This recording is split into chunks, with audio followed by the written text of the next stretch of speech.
പ്രേക്ഷകർ നമസ്കാരം. ഞാൻ മഹേഷ് വടക്കഞ്ചേരിയാണ്. മഹേഷ് സ്നേഹാലയം യൂട്യൂബ് ചാനലിലേക്ക് എല്ലാ പ്രേക്ഷകർക്കും ഒരിക്കൽ കൂടി നമസ്കാരം. ഞാനിന്ന് കൊഴിഞ്ഞാമ്പാറ വണ്ണാമട എന്ന് പറയുന്ന ഒരു പ്രദേശത്ത് ഒരു കോളനിയിലെ രണ്ട് വൃദ്ധ മാതാപിതാക്കൾ തീരെ സുഖമില്ലാണ്ട് കിടപ്പ് രോഗികളായി കിടക്കുന്ന അവരെ അന്വേഷിച്ചെത്തിയതാണ്. കാരണം കരുണയുടെയും സ്വാന്തനത്തിൻ്റെയും ഉറവ് പറ്റാത്ത നമ്മുടെ ഈ ലോകത്ത് ഇപ്പോഴും ചില വൃദ്ധ മാതാപിതാക്കൾക്ക് സഹായങ്ങൾ കിട്ടാണ്ടും അവരെ സപ്പോർട്ട് ചെയ്യാണ്ടും കിടക്കുന്ന ഒരുപാട് മാതാപിതാക്കൾ.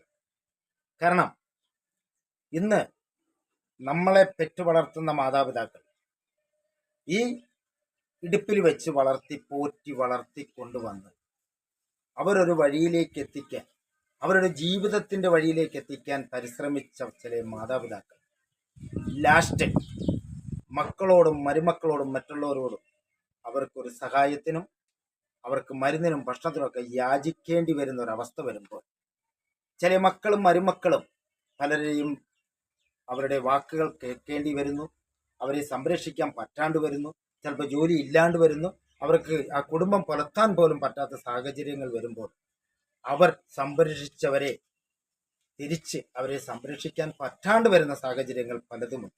എങ്കിൽ തന്നെയും ഞാൻ ആ അച്ഛനോടും ആ അമ്മയുടെയും വിവരങ്ങൾ അറിയുന്നതിന് മുമ്പ്, ആ അമ്മ ഒരു കട്ടിലിലെ കിടപ്പ് രോഗിയാണ്.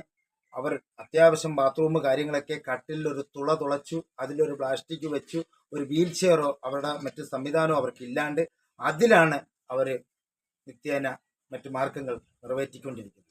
തികച്ചും കിടപ്പ് രോഗിയാണ് അവർ. അപ്പം ആ വീഡിയോയിലേക്ക് നമുക്ക് കടക്കാം പ്രേക്ഷകരെ. മരകതം എന്ന 75 വയസ്സുള്ള ഒരു അമ്മയാണ്. അമ്മയ്ക്ക് 2 ആമക്കളാണ്. പക്ഷെ പറഞ്ഞിട്ട് കാര്യമില്ല. കെട്ടിടപ്പണിയിൽ നിന്നും വീണ് മൂത്ത മകന്റെ ഷോളർ പോയി. ഇളയ മകൻ ഇതേപോലെ കെട്ടിടപ്പണിക്ക് പോയി കാല് കൈയും ഒന്നില്ല. കാരണം അത്യാവശ്യ കാര്യങ്ങൾ നടക്കും. ഒരു കാറ്ററിങ്ങിനോ എന്തെങ്കിലും പണിക്ക് പോയി ഒന്ന് അത്യാവശ്യം വിളമ്പാന്നല്ലാണ്ട് മറ്റു പണികളൊന്നും എടുക്കാൻ പറ്റില്ല. അവർക്ക് അത്ര മോശമായ കുടുംബം, വളരെ ദുരിതത്തിലാണ്. അവരുടെ അച്ഛനാണ്. അച്ഛാ എത്ര വയസ്സുണ്ട്? അതെ. അമ്മ കിടപ്പായിട്ട് എത്ര വർഷമായി? 4 വർഷമായി അല്ലേ? 4 വർഷമായി. ആരും മറ്റുള്ളവരുടെ സഹായങ്ങളോ മറ്റു കാര്യങ്ങളോ ഉണ്ടോ നിങ്ങൾക്ക്? ഒരു മരുമകളുടെ ചെറിയ സഹായം ഇല്ല, ഇട്ടിട്ട് പോയി. വളരെ വളരെ വിഷമത്തിലാണ് അല്ലേ? ശരി. പിന്നെ ഈ അമ്മയ്ക്ക് മരുന്നോ കാര്യങ്ങളോ ഒക്കെ മേടിക്കാറുണ്ടോ? കാശില്ലെങ്കിൽ വാങ്ങിക്കില്ല. അച്ഛൻ എന്താണ് അസുഖം ഇപ്പം? നമുക്ക് 2 കാലും മുട്ടി വിളുന്നിട്ട് കൈയും. പിന്നെ കിരണയുടെ അസുഖം ഉണ്ടെന്ന് പറയുന്നത് അതുകൊണ്ട് അല്ലേ?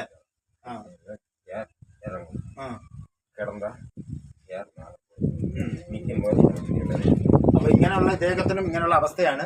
എന്തായാലും നമുക്ക് അദ്ദേഹം അമ്മയ്ക്ക് മറ്റു വീൽ ചെയറും എല്ലാമായിട്ട് എത്തിയിട്ട് അമ്മയുടെ സുഖപരവും കൂടി നമുക്കൊന്ന് നോക്കാം. ഓക്കെ.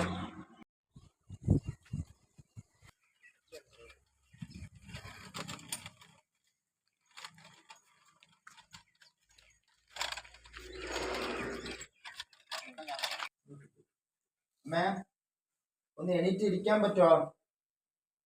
ഒന്ന് എനിക്ക് ഒന്ന് പിടിച്ചടിക്ക്.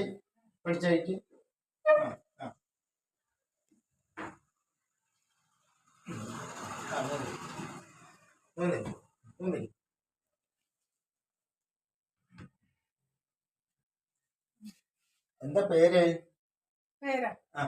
മരകഥം. എത്ര വർഷമായി അമ്മയ്ക്ക് ഇത് പറ്റിയിട്ട്? 4 വർഷമായി. മരുന്നിനും മറ്റു കാര്യത്തിനൊന്നും ഒരു മാർഗവും ഇല്ല അല്ലേ?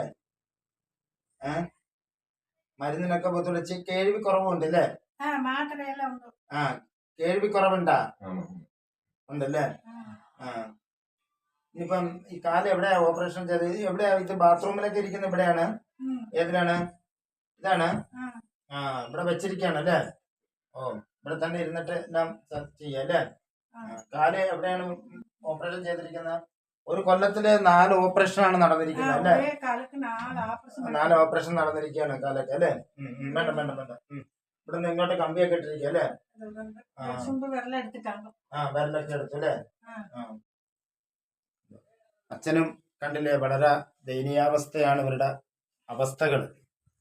ഒരു വീട് വെച്ചു, നിറച്ചും കടം, വരുമാന മാർഗങ്ങളെല്ലാം മുട്ടി. ഇവരുടെ 2 മാതാപിതാക്കൾ മരുന്നിന് പോലും വഴിയില്ല. എന്തെന്ന് പോലും അവർക്ക് അറിയില്ല, പറഞ്ഞാൽ പോലും കേൾക്കാൻ അവർക്ക് പറ്റുന്നില്ല. ആ മക്കൾക്ക് പോലും ഒന്നും പറ്റാത്തൊരവസ്ഥ, അവർക്കും വയ്യാണ്ട്. ഈ കുടുംബത്തെ, ഈ മാതാപിതാക്കളെ ചികിത്സിക്കാനും മറ്റു കാര്യങ്ങൾക്കും വേണ്ടി നിങ്ങൾ ഓരോരുത്തരും സഹായിക്കും എന്നുള്ള ഒരു ഏക പ്രതീക്ഷ ഈ നാട്ടിലെ ഈ അമ്മമാർക്കും എല്ലാവർക്കും ഉണ്ട് പറഞ്ഞുകൊണ്ട് സഹകരിച്ചുകൊണ്ട് ഇവരെ സപ്പോർട്ട് ചെയ്യും എന്നുള്ള ഒരു പ്രതീക്ഷ നമ്മുടെ കേരളത്തിലെ മനസ്കർ ചെയ്യുമെന്നുള്ള പ്രതീക്ഷയോടുകൂടി ഞാൻ വീഡിയോ നിർത്തുന്നതിന് മുമ്പ് ക്യാമറമാൻ സുമാറിനൊപ്പം മഹേഷ് വടക്കഞ്ചേരി ഈ വീഡിയോ മാക്സിമം ഷെയർ ചെയ്ത് സപ്പോർട്ട് ചെയ്ത് സഹായിക്കുമെന്നുള്ള പ്രതീക്ഷയോട് നിർത്തുന്നു. നന്ദി, നമസ്കാരം.